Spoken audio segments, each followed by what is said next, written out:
Nah, sekarang kan kita udah fasih dalam menggunakan Docker ya. Misal membuat sebuah kontainer, kemudian membuat sebuah volume, menyimpan datanya di dalamnya, dan sebagainya. Intinya kita udah mulai pede menggunakan Docker, kemudian kita mencoba untuk membuat sebuah project kecil-kecilan ya. Misalnya di dalam project tersebut ada 3 komponen, yaitu front-end, back-end, sama database. Nah, kemudian kamu mencoba untuk menjalankan komponen-komponen tersebut satu persatu. Misalnya membuat front end-nya menggunakan komen ini, misalnya panjang banget ya, Docker run, kemudian ada opsi main d, kemudian expose portnya, kemudian nambah volume, kemudian diakhiri dengan image-nya gitu. Misalnya image-nya ini ya. Kemudian setelah front end-nya dijalankan, baru bikin back end dengan komen yang hampir sama. Ini portnya 8383 ya, nggak boleh sama dengan yang sudah ada. Kemudian set environment variable, yaitu ada db host, ada db user. Ini intinya mengarahkan backend ke database yang sesuai gitu. Terus kemudian di sini ada image backendnya. Dan yang terakhir ini menjalankan komen untuk menjalankan database servernya, yaitu MySQL ya. Jadi ini Docker run main d, terus kemudian portnya diekspos, kemudian nambah environment variable yaitu MySQL user, password, dan sebagainya. Kemudian menggunakan image MySQL bla bla bla ini ya. Nah, ini kan komen yang panjang banget ya, panjang banget, kemudian harus dilakukan 3 kali, dan mungkin aja ada urutannya. Jadi misal backend baru bisa jalan ketika database-nya sudah ready, kemudian front-end juga gitu, baru bisa jalan ketika backend-nya udah running, dan seterusnya. Nah, itu kan cukup kompleks ya. Kemudian komennya panjang dan kita nggak mungkin ngehafalin komen-komen ini. Nah, kemudian di Docker ini ada fitur yang sangat bermanfaat untuk mengatasi hal tersebut ya, namanya itu Docker Compose. Nah, Docker Compose ini bentuknya kayak gimana? Jadi, kalau kita menggunakan Docker, kita akan berkenalan dengan namanya dockercompose.yaml. Ini nama filenya ya. Nama file ini berisi konfigurasi perintah apa aja yang perlu dilakukan oleh Docker. Misalnya membuat kontainer ABC yang kayak tadi itu ya, terus kemudian menambahkan volume dan sebagainya. Nah, file konfigurasinya itu seperti ini. Contohnya, jadi dari 3 komen tadi itu dibikin kayak gini. Ada service, kemudian ada 3 service ya, front end, back end, dan database. Nah, kemudian di kontainer atau service yang front end ini pakai image ini, kemudian volumenya ini, port yang perlu dibuka ini port 80, kemudian ada depends on backend. Artinya front end ini nggak akan dijalankan ketika backend-nya belum jalan. Terus kemudian yang backend-nya juga sama ya, ada image, environment variable, port, ada depends on juga, depends on ke db, dimana kalau misal db-nya itu nggak jalan atau belum start gitu ya, backend-nya juga otomatis nggak akan dijalankan oleh Docker. Nah, intinya file dockercompose.yaml ini adalah file konfigurasi untuk menjalankan beberapa komen Docker sekaligus ya. Terus habis itu setelah kita membuat file konfigurasi ini, kita nggak akan lupa ya komen-komennya itu apa gitu, daripada kita menghafal 3 komen kayak gini. Nah, tinggal kita bikin file config-nya, terus kita taruh di repo ya, misal di Git atau di Bitbucket atau di GitHub dan sebagainya. Kemudian siapapun yang mau menjalankan aplikasi tersebut itu tinggal menjalankan 1 komen, yaitu docker compose app main d. Nah, ketika orang yang ingin menjalankan aplikasi kita itu nge-run komen ini, maka semua kontainer yang diperlukan, semua dependencies itu akan dijalankan oleh Docker. Jadi orang yang nggak paham Docker pun itu masih bisa menggunakan aplikasinya. Yang penting orangnya tahu komen untuk menjalankannya adalah docker compose app main d.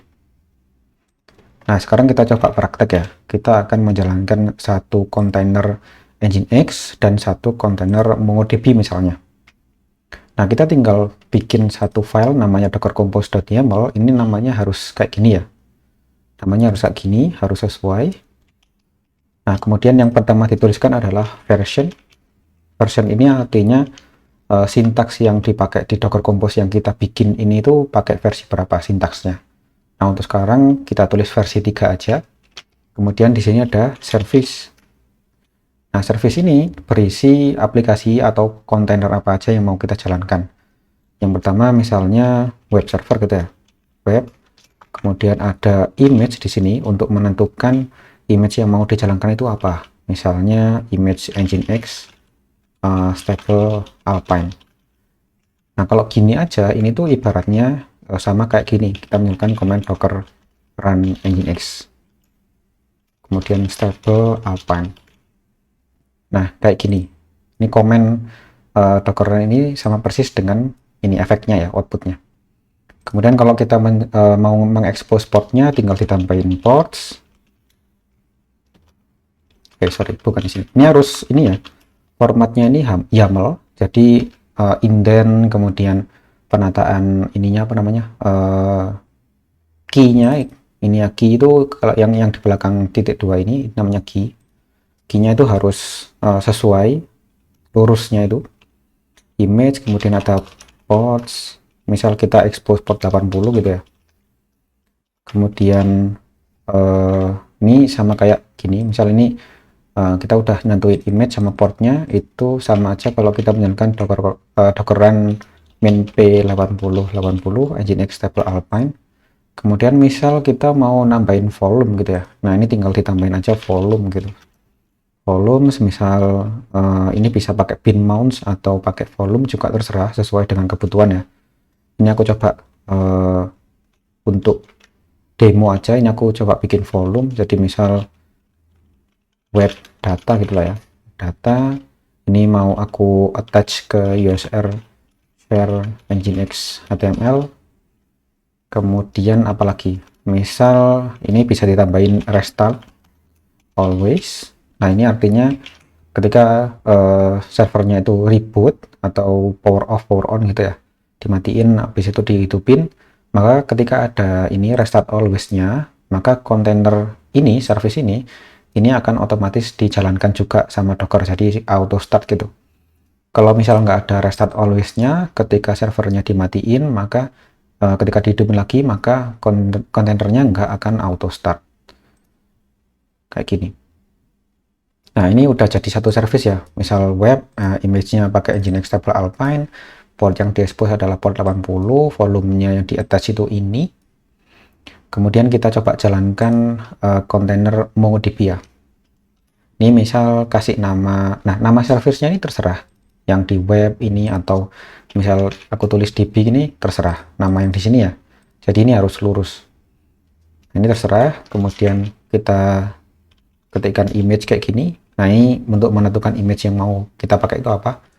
Nah, kalau misal bingung itu bisa cari aja di Docker Hub. Ini misal kita nyari image Mongo gitu ya, cari di Docker Hub ini Mongo. Terus untuk kalau misal kita butuh varian yang lain, versi yang lain, itu bisa dilihat di teks ini. Kemudian misal kita jalankan yang versi 7.0.0 Jammy ini ada ini 7.0.0 Jammy. Copy, ini tuliskan Mongo titik 2 ini. Terus kemudian jangan lupa volume ya. Kalau misal kita menggunakan DB kan pastinya kita menggunakan volume untuk menyimpan datanya biar nggak hilang ketika kontainernya itu di restart, bukan restart, di delete. Volume, terus kemudian misal kita DB data gitu. Terus kalau MongoDB seperti di video sebelumnya, ini DB-nya disimpan di /data/db. Kemudian misal di sini kita nggak mau expose portnya gitu ya, itu juga bisa. Kita tinggal nggak usah tuliskan portnya gitu. Terus misal kita mau nambahin environment variable gitu ya. Kalau di sini kan ada environment variable ini ya, mau init root username, ada root password gitu misalnya. Ini cuma contoh aja. Nah, ini tuh tinggal tuliskan environment, terus kemudian bisa niru ini.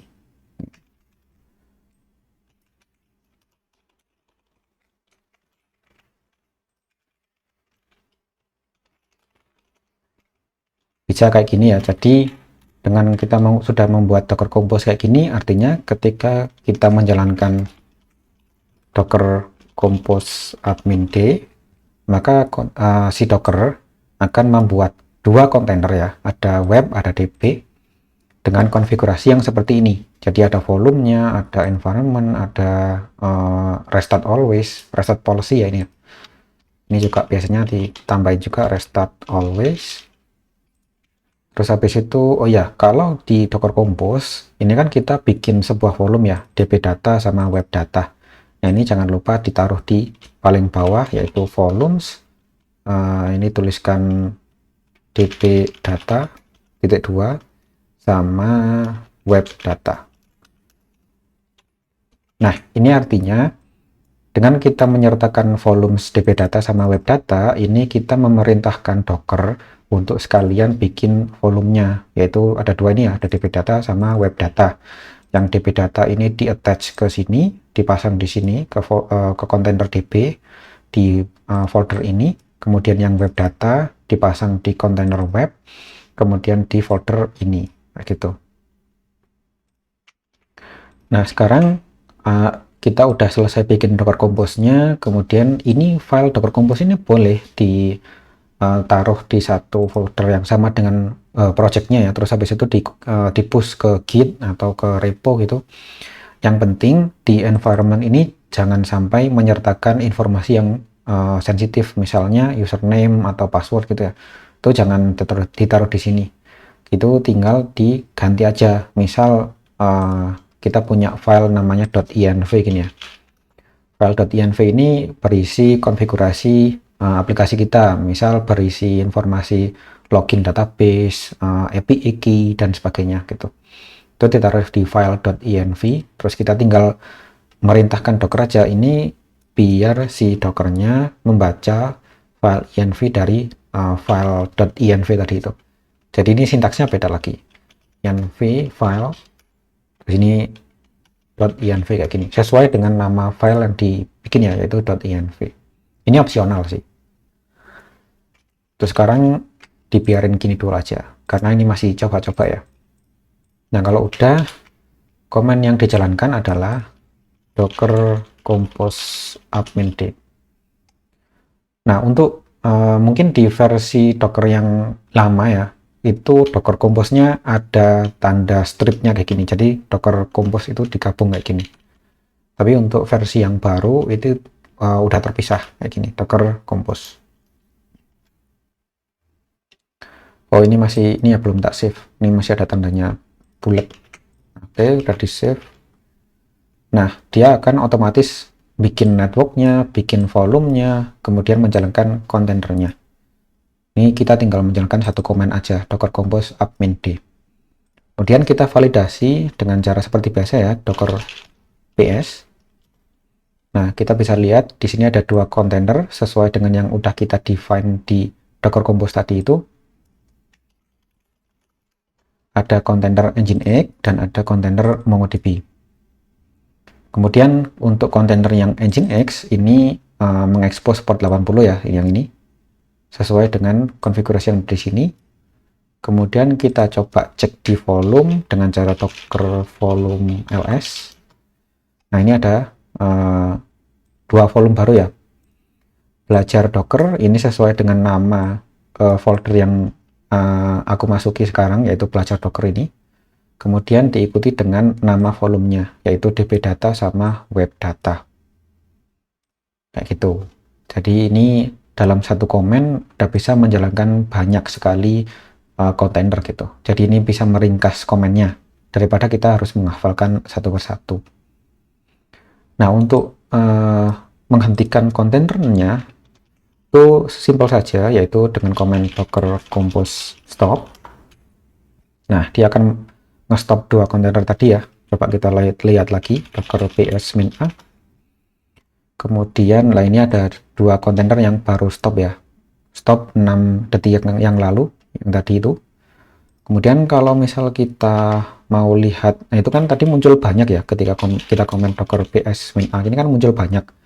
Kalau misal kita mau melihat kontainer yang berhubungan dengan docker compose ini saja, itu caranya juga sama kayak ketika menjalankan docker ps ya, tapi ketambahan kata-kata compose, yaitu docker compose ps. Nah ini kan nggak ada, soalnya lagi stop semua ya. Coba ini di ps -a gitu. Nah kelihatan di sini ada dua ya yang lagi stop. Kemudian kita juga bisa menghapus kontainernya, itu bisa menggunakan komen docker compose down. Jadi komennya itu ada dua, untuk menjalankan sama menghapus. Kalau up itu berarti dia menjalankan, kalau down itu berarti dia nge-stop kontainernya kemudian menghapus. Jadi sekalian dibersihkan. Nah, ketika menjalankan komen docker compose down ini, dia akan menghapus kontainernya, kemudian menghapus networknya gitu. Tetapi untuk volumenya nggak akan dihapus, karena Docker tahu bahwa di dalam volume itu biasanya terisi data. Jadi agar menghindari data terhapus secara tak sengaja, maka by default yang dihapus itu hanya kontainernya aja. Itulah kenapa kita nggak boleh menyimpan data di dalam kontainer, karena ketika kita mengoperasikan kontainer, kontainer itu bakal berulang kali di-create dan di-delete. Nah, coba kita lihat di volumenya, docker compose volume ls kali, bisa nggak ya? Oh, nggak bisa. Coba di docker volume ls. Nah, ini bisa kita lihat untuk dua volume tadi itu masih ada. Nah, kalau kita mau menghapus semuanya sekaligus termasuk volumenya, kita tinggal nambahin option min-v ketika menjalankan command docker compose down. Nah, tadi kan kontainernya udah dihapus ya, kontainer sama networknya udah dihapus. Tinggal volumenya aja ya. Ketika aku menambahkan min-v, maka volumenya juga akan dihapus. Kayak gitu. Nah, jadi dari sini kita udah belajar bahwa fungsi dari Docker Compose adalah untuk menjalankan beberapa komen Docker sekaligus dalam satu file konfigurasi, agar kita tidak perlu menghafalnya. Dan orang-orang yang nggak terlalu paham Docker itu masih bisa mencoba atau menjalankan aplikasi yang udah kita buat. Nah, untuk konfigurasi Docker Compose sendiri, sintaksnya ada apa aja, itu tinggal cari aja Docker Compose sintaks gitu ya. Pastinya di sini ada banyak dokumentasi, termasuk yang dokumentasi resmi dari Docker ya. Coba yang paling atas ini. Nah, di sini ada banyak sekali konfigurasi yang bisa dipakai. Misalnya, kita tadi udah mencoba menggunakan image ini ya. Nah, image di sini ada keterangannya, specify the image to start the container. Jadi kita bisa menentukan image yang mau dipakai yang mana. Kemudian ada ports. Nah, ports ini untuk port binding tadi itu ya, mengekspos portnya. Kemudian ada restart policy tadi itu, yang ini. Nah, ini ada restart no, restart always, on failure, ada unless stop. Nah, ini bisa dibaca masing-masing kegunaannya kayak gimana. Kemudian ada banyak lagi ya di bagian kanan ini. Ada health check, ada init, ada comment juga. Ini ada comment, ada config, ada build, dan seterusnya. Nah, itu menggunakan Docker Compose.